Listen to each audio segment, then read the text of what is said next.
Bom, entramos agora no segundo bloco, iniciando pelo ambiente de perplexidade, que é o ambiente que nós nos encontramos hoje, né? Essas demandas vão surgir, são demandas novas que vão gerar essa chamada explosão, né, de demandas com impactos na economia, com impactos na autonomia privada, com risco para a segurança jurídica e o fluxo vertical da cadeia econômica.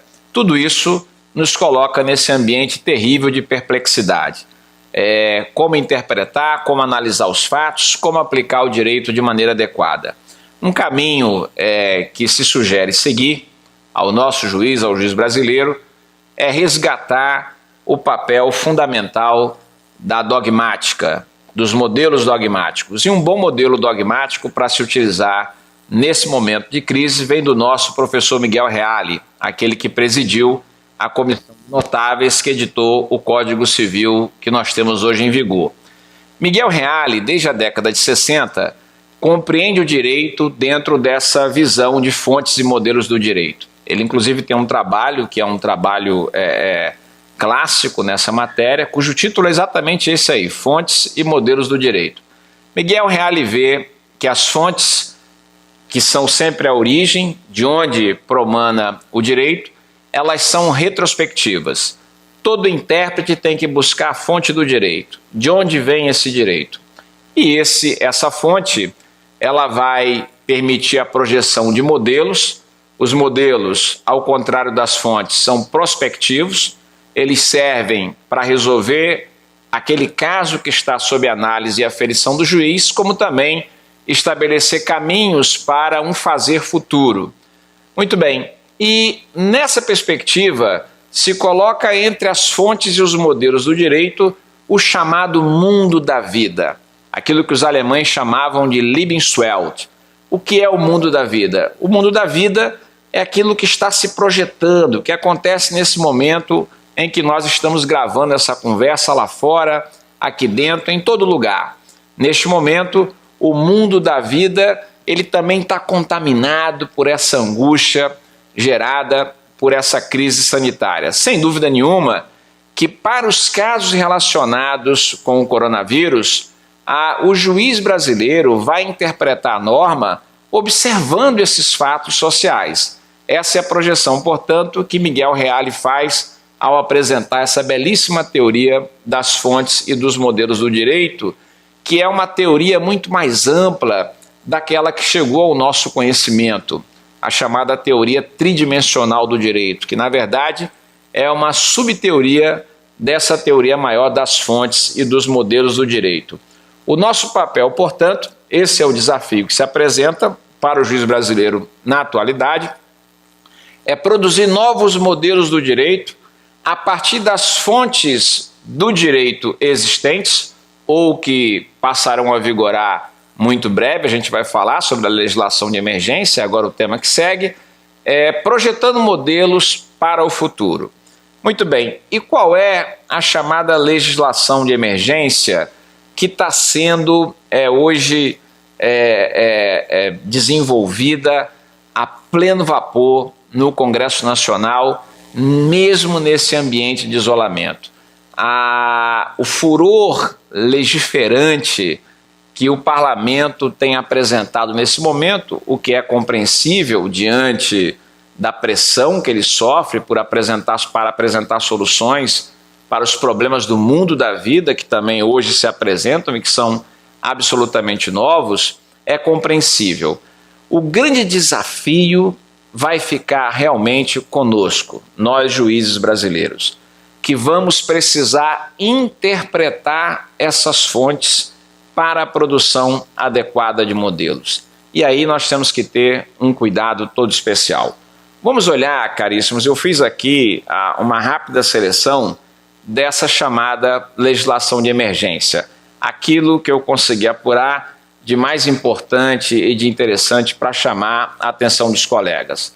Já temos uma medida provisória, né, que foi editada no dia 8 de abril deste ano, né, que é a medida provisória que trata do cancelamento de reservas, eventos, shows, e que já define a pandemia, né, essa crise sanitária gerada pelo coronavírus, como sendo motivo de força maior, né, para eventualmente justificar a impossibilidade de o devedor ser obrigado a indenizar o resultado de eventual inadimplemento. Essa medida provisória, ela vai, em linhas gerais, assegurar que aqueles que organizam shows, aqueles que organizam seus eventos, não tenham que necessariamente de imediato, pelo menos, devolver os valores daqueles ingressos que já foram adquiridos, né? Eles vão ter aí um período de 1 ano para realizar a remarcação desses shows, a remarcação desses eventos, e isso é possível, inclusive, de ser compensado com outros shows e outros eventos. É uma medida provisória, portanto, importante e que está desenvolvida dentro daquela ideia de equilíbrio da relação obrigacional de natureza privada. Mas nós temos também todo um acervo de legislação de emergência de legiferenda. Vamos ver esse acervo.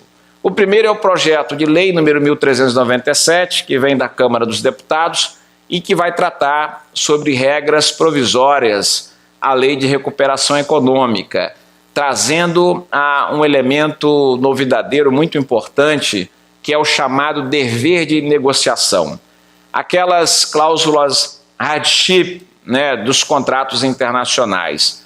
O dever de negociação, portanto, vai assumir uma função muito especial no direito privado a partir da lei que certamente advirá desse projeto de lei.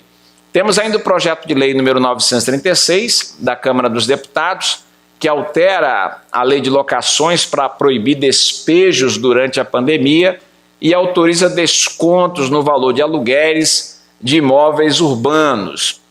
O que nós podemos destacar desse projeto de lei da Câmara dos Deputados? Ele impede o ajuizamento de ações de despejo, impede também, eventualmente, para aqueles que ajuizarem, a concessão de liminares, defere um desconto de 50% em 4 meses ou durante a duração da pandemia, trata também do parcelamento da dívida em 12 meses e autoriza ainda desconto de até 100% do valor do aluguel naquelas situações em que o sujeito está absolutamente impossibilitado de realizar o pagamento sem o prejuízo da sua própria subsistência e da sua família. O projeto de lei de número 1200 do Senado Federal, que embora retirado, não se sabe exatamente qual a razão dessa retirada, mas o que se sabe hoje é que ele já concede a ideia, o espírito para a edição de uma futura e eventual normativa.